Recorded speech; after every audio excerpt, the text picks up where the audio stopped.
Hi everyone. Today I am with Mr. Deepak Sharma. He's the ex-president and CDO of Kotak. He was involved in building quite a bit of stuff with Kotak. I would leave that to him to speak about things that he's building. He's recently joined the board of Suryoday Small Finance Bank. With that, I'd hand it over to Deepak to probably add more to what I said. Hey, Sagar, great to be talking to you, and thanks for inviting me over. I think we are today at a wonderful space. Like you rightly said, I work with a mid-sized bank, which happened to become a large bank over 15, 16 years when I was at Kotak, and dabbled with many things, right? So I think the credit, that's one of our favorite topic of discussion that we are going to spend time today, and largely focusing on OCEN was one of those many things I embarked on. And yeah, I strongly believe that I think the future of financial service and the best in financial service is yet to come, because we are looking beyond underserved segments today. A lot of them are unserved, a lot of them are underserved. SMEs are very, very inadequately served. And I think these are all the growth engines of the country. So happy to be talking to you about prospects and opportunities today. So Deepak, I believe I'll start with my favorite question, which is around why did you pick it up early, right? So how much of convincing did it take? And while everyone talks about MSME lending these days, and it's become the talk of the town, everyone talks about it, but it was not so much about 2 years back when you started with OCEN and Gem Sahai, right? How much of convincing did it take to convince you, and how much of convincing did it take for you to convince the bank within to do this?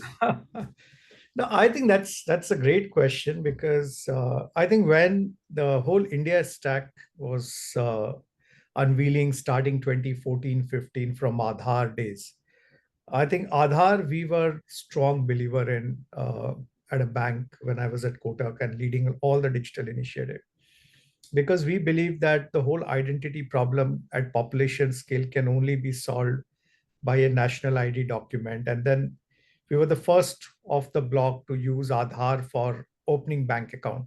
Among all banks in the country, we were the first to do the biometric account opening, build 811 kind of a digital bank on top of it.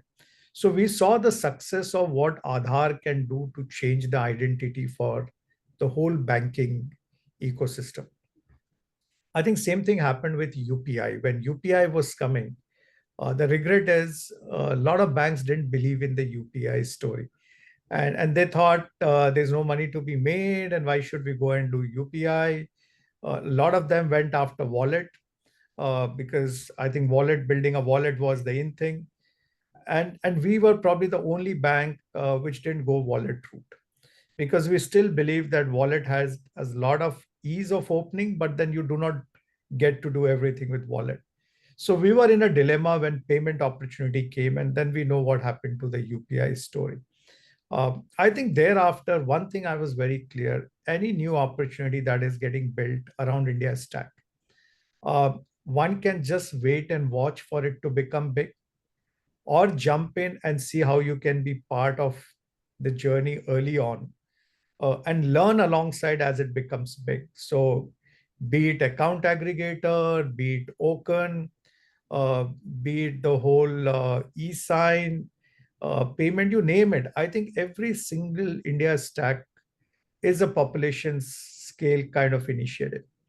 Yes, as bank, obviously there is reluctance, because a lot of people within the bank would say, let it become big. Why are we spending time around doing something which is not going to be large immediately? But I believe that someone in the bank needs to take that initiative and say, hey, listen, not everything we are doing is only for today. How are we thinking about the changes that's happening around us in next 2 years, 3 years, 5 years? And if that change really becomes large and big, how will we be the player, or how will we participate in that? I'm afraid not many banks think that way.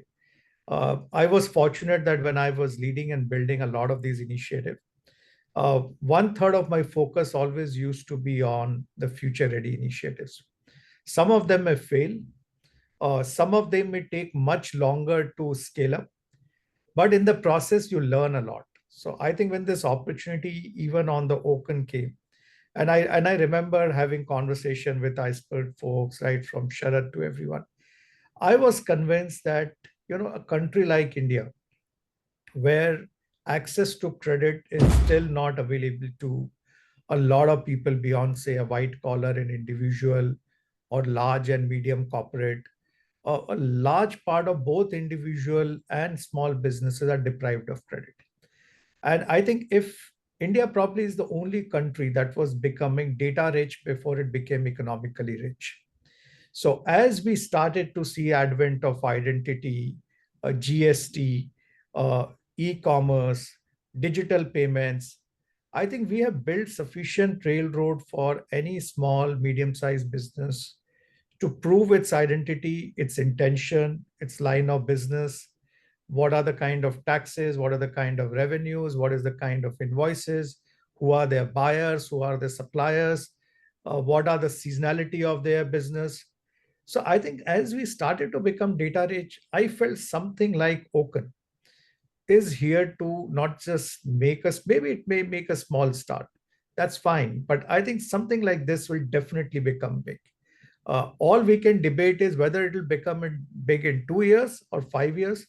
That can be a matter of debate, but is something like this will work in a country like ours where there is a huge credit gap? And I think I was fortunate to lead this initiative in Kotak. And to talk about it, I just got everybody, all our stakeholders around to say, do we want to lose another UPI moment if SME credit becomes big? And obviously, everybody's answer was no. We don't want to let go of this part of opportunity. And if you're not burning your house in order to build these kind of experiments at scale, why shouldn't you do it? So I was surprised when many other banks didn't do it.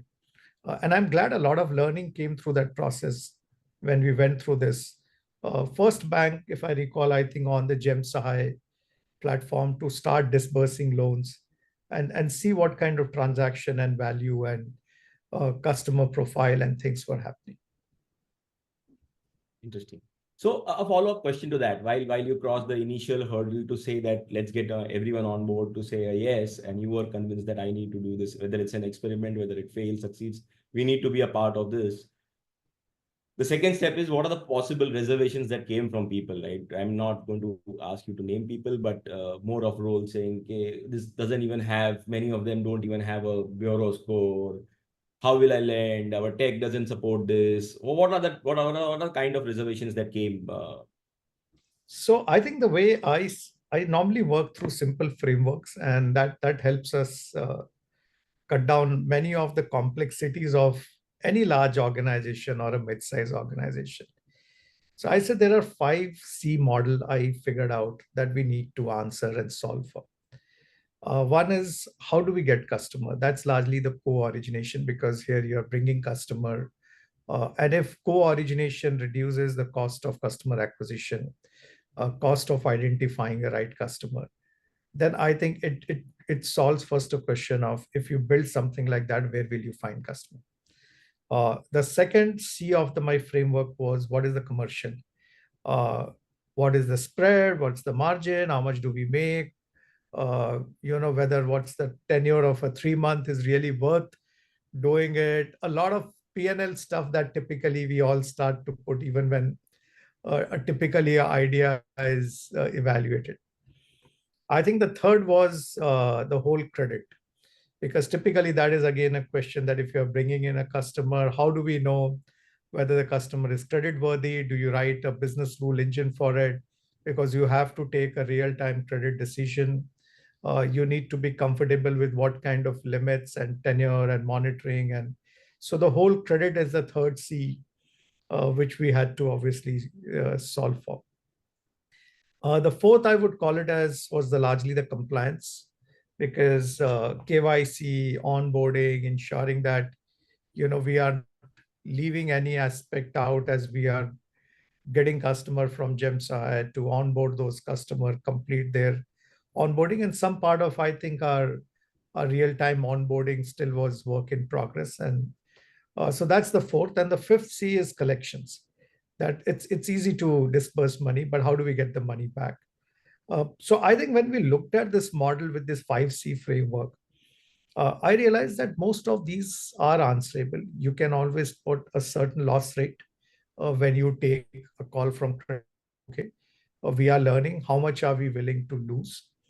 Presume some loans may not get repaid, which is the chances are very low because here you have the visibility of the payment and the supplier and the timelines because it was sold to the government e-marketplace. So when something was on a gem side, there is no way you will not get the money.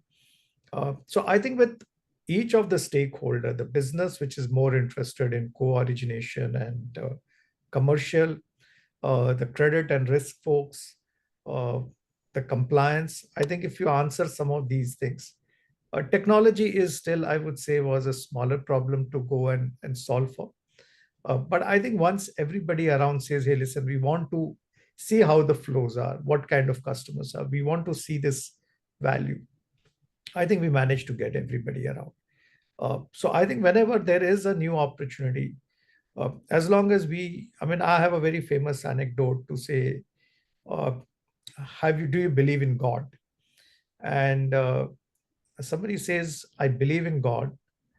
And then I say, if you believe in God and there is God, you are okay. But if you don't believe in God, and God forbid there is God, then you are in trouble. So I think opportunities like these, a lot of people will say, oh, I don't believe this will become large. Maybe it won't become large, and they are okay. But if this becomes large, which it will obviously here, I think the businesses can be in trouble. So I think getting people to understand the core behind innovation, first mover, running controlled pilot. Obviously, you don't want to lose hundreds of crores of credit law cost, right? So as long as I think what I built and what banks can do is if they can define how much are they willing to scale, how much are they willing to use it for learning, seeing the opportunity, and then accelerate. So I'll move on to the third question on the same trail. You got people on board. There is consensus on how do we solve for each of the C's that you spoke about. Uh, how was it to adopt more of a startup mindset to say that this is something that we've not done before?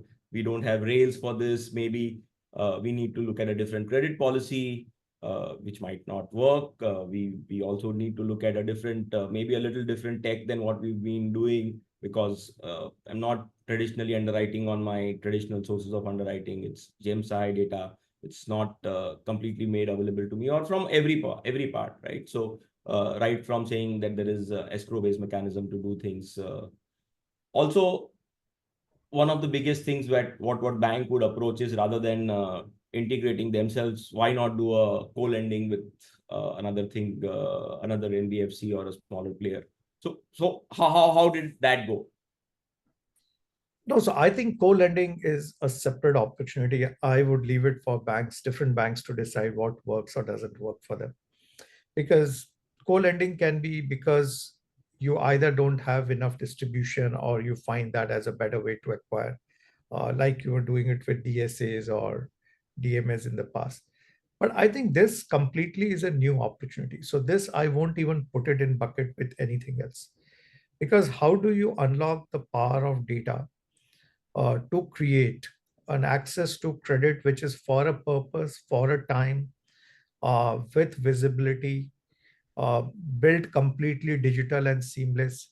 I think that is the beauty about it. Because if a country like ours grows by about 7 or 8%, obviously businesses are going to show a growth of 3x of that. That's 20 to 25%.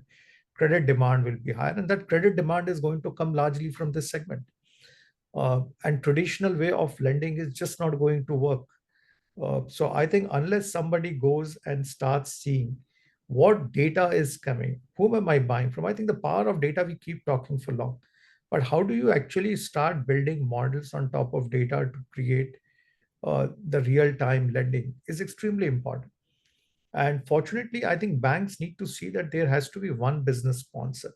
You are not saying that if I'm doing 1,000 crore or 2,000 crore of, say, SME loan, I'm going to do probably 500 crore out of this on day one. No, maybe you will start small. You may do 20 crores, 50 crores. That's okay. That means out of your total book, maybe 2% will come from here. So there are two ways of looking at it. One will say 2% is not too large and meaningful. Why should I waste my time? Let this become 200 crore and then I will. So I think organization need to find a team which is going to take this as a project, especially when it's small. Because the big businesses will not get enough mindshare. They have a much larger monthly targets and quarterly numbers to go after.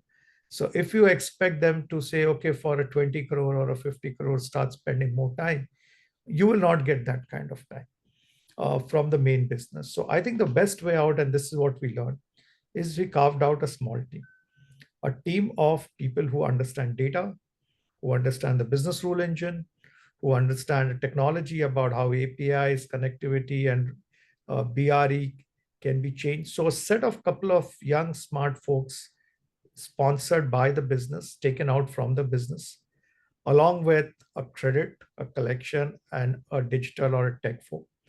Just a squad of 5 or 6 people. You don't need a large team because you're not doing a lot of heavy lifting anyway. And I think as long as a team like this gets identified, they get sponsored, and they have been given a clear guardrail that this is how much you can do, this is how much you are allowed to lose. If something is going wrong, just flag it so that the management can get involved and give them some guidance. I think once things starts to do well, everyone in the system gets confidence. I think the inertia is always about getting started.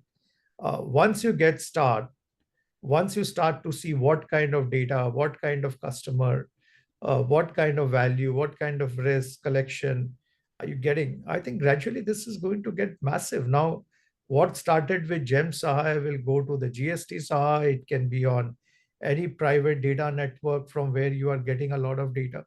So the learning, once done either in one ecosystem, can then become the way for any lender, be it a bank or NBFC, to then go back and say, okay, do I want to take 15-20% of my loan portfolio through a cash flow based lending? But you will not do 15 or 20% straight away. How do you learn? Somewhere you have to start small. And I think that starting small is extremely important with the right set of people and the learning mindset before you think, okay, now I'm ready to accelerate and make it large. So here again, I would say few players who start early, learn, calibrate, and then strike good partnerships across ecosystem. That's why I spoke about the first thing was co-originate. I think each of the 5 C's, if one really figures and does well, I think they will unlock a significant opportunity in this ecosystem. So great. What you're essentially talking about is a controlled pilot. That's how we looked at the GEM 1.0 as well. So by the way, we are in the works of building GEM Sai 2.0. It's much bigger, better. All the learnings from our side have gone into the thing. So expected to be launched soon. You spoke about a very controlled pilot carving out a small team in the same process, right? So if we go from convincing to having a team to develop it, a very important aspect of this program would be monitoring. So what is it? How did you monitor? What are the monitoring metrics? Because you've given the people the freedom to say that you can lose, you can tinker around, you can change, and that's effectively route for innovation, right? Routes for innovation and this. So, but at some point in time, you got to either pull the plug or say that, okay, I need to put in a little more what it is. But all of that comes from monitoring, and it doesn't have to be just monitoring of how good or bad my loans are, but sometimes it could do with how is my credit policy faring? Is my response time fast enough? Are we getting enough from the program? What is my investment to learning ratio? I would not call it profitability ratio, but investment to learning ratio. Can I apply this to somewhere else in my business and probably bring a little bit of innovation within the existing business also? How do you monitor it, and how do you derive or extract the learnings out of this? I think, see, the good thing about cash flow based lending is the tenures are very short. So to that extent, you are also, when you are building models today, which are a 3 month kind of a model, at best about 6 months. You're not doing a long term lending, right? So I think a lot of monitoring, a lot of collection, the cycles are shorter. The risk and the learning comes out much faster. Because if you do a long tenure loan, you probably will learn in 36th month or 40th month, when the different cycles of economy are changing as to, what is the stress on underlying business. Also there, the risk is, whether the funds are diverted, what is the end use of fund. Here you don't have a lot of those risks, because you are lending against a transaction or a purchase or a sale which has already happened. Unless there is a fraud in the whole GST invoicing and ecosystem, which, we know in the past there were instances like these came out, but I think a lot of those are also getting tightened now. So I think overall, the stuff like in lenders are building trust scores. Uh, Learning from that, they are building their own internal scorecard, because if I have done invoice financing once for you, probably, and you are coming again and again and again, it's not that you're just doing a one-time transaction. So I think the value here is, you see a multiple transaction between parties over a period of time, and then you start building the trust score on both sides. And I think things like these is not about just using existing mindset to build a new business. I think it also needs a different mindset, how you are going to monitor. You ask the same collection team to do the same thing. It's not, there's no physical collection. So I think a lot of these will is changing. That's why I said a controlled pilot helps everyone learn that, okay, there's a different way to do a business. It may have lower spreads because of the lower tenure, but then your risk is also much lower. So your risk adjusted returns are reasonably well enough. Your acquisition costs are low. So to that extent, it makes a lot more sense. I think it's then a question of how do you go for volume.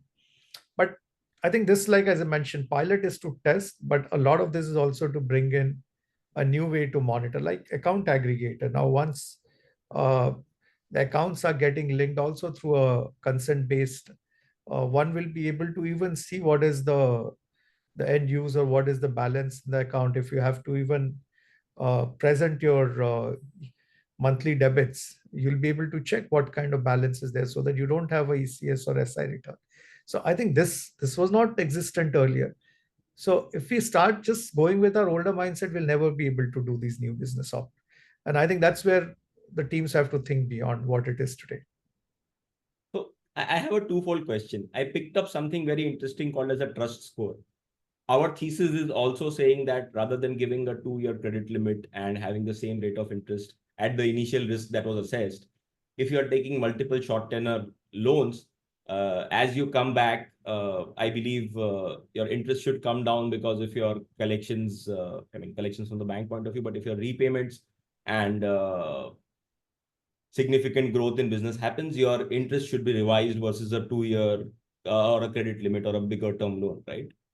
That is one thing. So that's the trust scores. I would like to add more to what I'm saying, or probably correct my understanding. The second is, I mean, you spoke about secured. In traditional sense, this kind of lending, what we are doing is unsecured lending. But do you feel it is not secured by a collateral, but it is fairly secured in many ways, or is that understanding a little off? No, it's not secured in the traditional financial parlance, because you don't have any assets against it which you can repossess. So to that extent, it's not a secured loan. But when I say secured, is more about when I'm giving you a term loan, or when I'm giving you a business loan, I don't know really what have you done with that money, which is truly unsecured, because there is a risk about diversion and use of the fund. A working capital, I still have a reasonably good visibility of what's happening with that money. Uh, I think this is somewhere in between the two. While we are giving you the money, but it's towards a particular transaction or a purchase. You have supplied something to one of the government department on a e-marketplace. You have made that, because I'm getting the validation of this not from what you are claiming, but the person who has procured. So I think to that extent, is it lending against a verifiable transaction between two parties? That gives you, and that too, what kind of party are you supplying to? That itself can define if you are supplying to a Tata, uh, or probably if you are supplying to an L&T. Um, I mean, we always used to rate the tier one vendors high, right? That's how even the traditional credit was given. That if you are an OEM too, or if you are a supplier. But then the challenge is if you are a small to mid-size business in this country, a lot of them never had a way to go and build that. And I think gradually, depending on what is your repayment, what's the kind of supplier, the frequency, I think all this will get into typically what I call it is a proprietary scorecard. Uh, Basis the proprietary scorecard, there will be risk scores, and the risk score will define what is the kind of rate of interest one will get charged. These are early days, so I'm not saying that this all will happen very soon. But like to retail or the corporate customers, you offer your tier one corporate a different rate than what you'll offer a tier two or a tier three. Or like even on the retail consumer side, say someone who's working with a large Indian corporate will get a different rate than probably someone who's in the subprime or the prime. So I think things like these will start to happen even here, depending on which ecosystem, what is the strength of repossession. Uh, for example, if you are lending on Zomato, I'm just putting an example, right? Uh, and if I know that apart from uh, your rating and reviews and number of orders that you get, and for how long have you been there, and all those things, if also tomorrow for any reason if you don't pay, uh, and if Zomato can or Swiggy can block access on that app for you, that means my chances of ensuring that you will not default this first, and you will probably, if you have even stress, you will probably not pay something else, but this will come. So the trust score may not only be on the end user or the platform. It's also about what is the overall comfort of an ecosystem around which you are lending.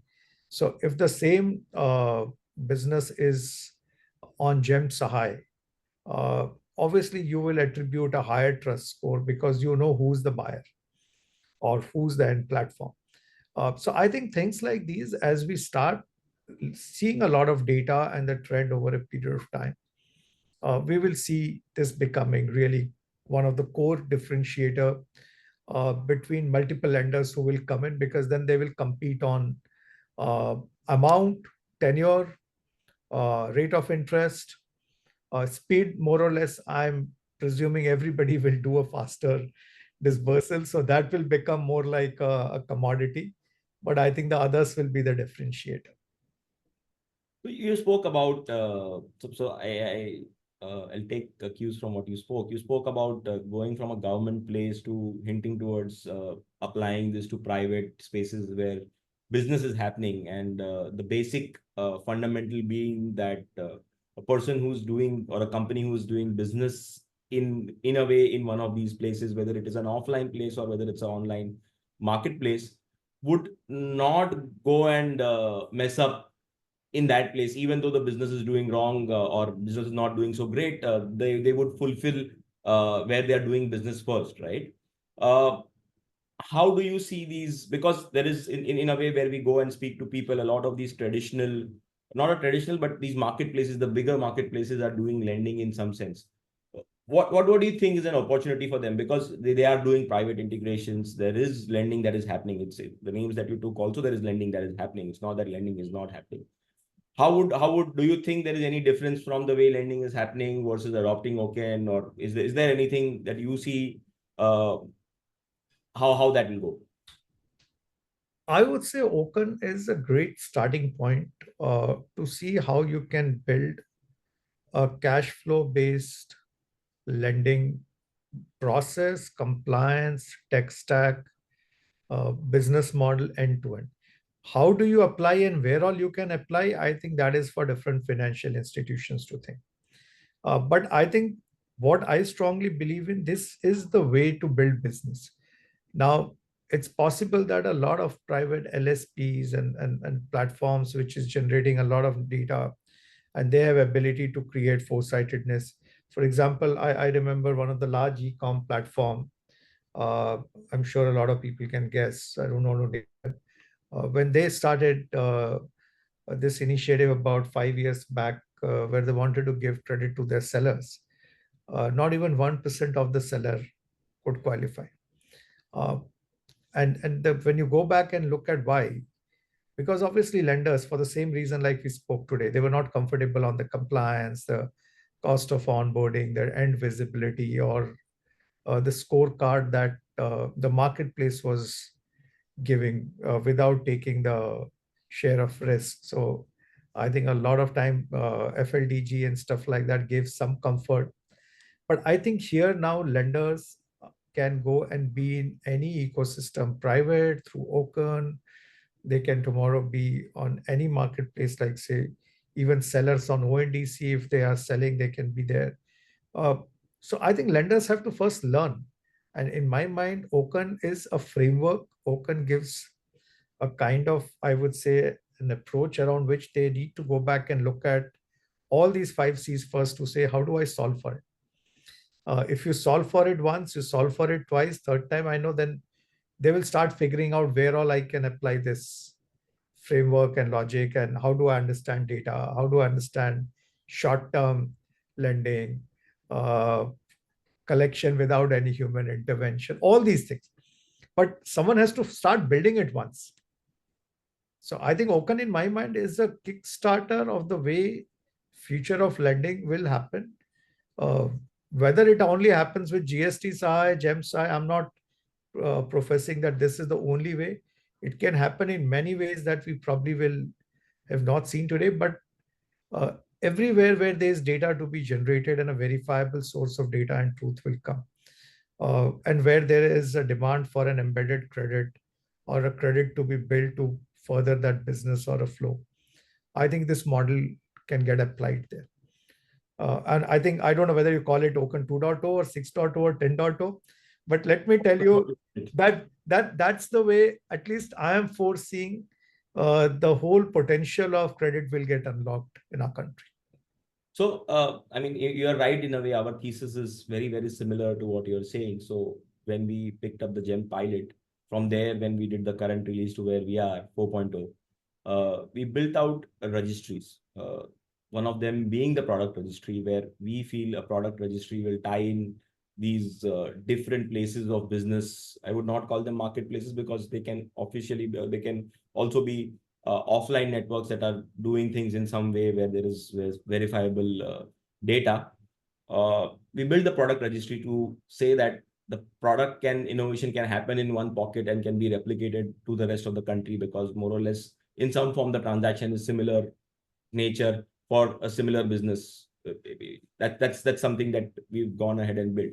But what you're saying effectively is that if I have to summarize, you are saying that, and I've been a startup person all my life. I've never worked in a big bank. I've been doing things from tech side, but we've worked as techies for a lot of banks. You are saying effectively that one needs to adopt a startup mindset, have a small, sharp team, have a monitoring metrics, in a way, have a stop loss kind of a mechanism saying that this is the initial investment I'm making. I'm happy to lose this much. Uh, do you have, if you were to summarize, how would it be if a new bank, or if so a new bank would obviously not have that much baggage, but a fairly bigger bank would adopt this? If you were to summarize then saying that, okay, I want to give a template to someone to how you go about doing this, or from your learnings, how would you summarize that? I think every big bank today or small bank, maybe not as large or mid-sized bank, they anyway have seen a lot of data. I think they also know data that is, if they just go and even analyze the transaction statement of their current account customers, whom are they paying and whom are they receiving money from? And they start using that as a template to say, hey, listen, how much of these transactions could have been funded? I think it's pretty simple. Okay, I would say uh, one needs to start looking at the next set of growth and opportunity from this lens. So, like I mentioned, a team which understands the data science, uh, who has the domain understanding of the segment, understands the credit. Create a team of a 6 or 7 member team. Just give them a task or assignment to say, look at an opportunity. I mean, you take the best out of Open, great, but find an opportunity to say, can there be a better way to mine this data to provide access to credit, like the way they started doing for individual customers? Today, I think banks have done a reasonably better job, I would say, in last 5, 7 years of understanding data to understand, define the need of credit for white collar individual. But I think that is where we need to apply that to the businesses now. And I think at the back of all this, equally important for us to ensure that the whole digital eKYC and the collection piece is tied up.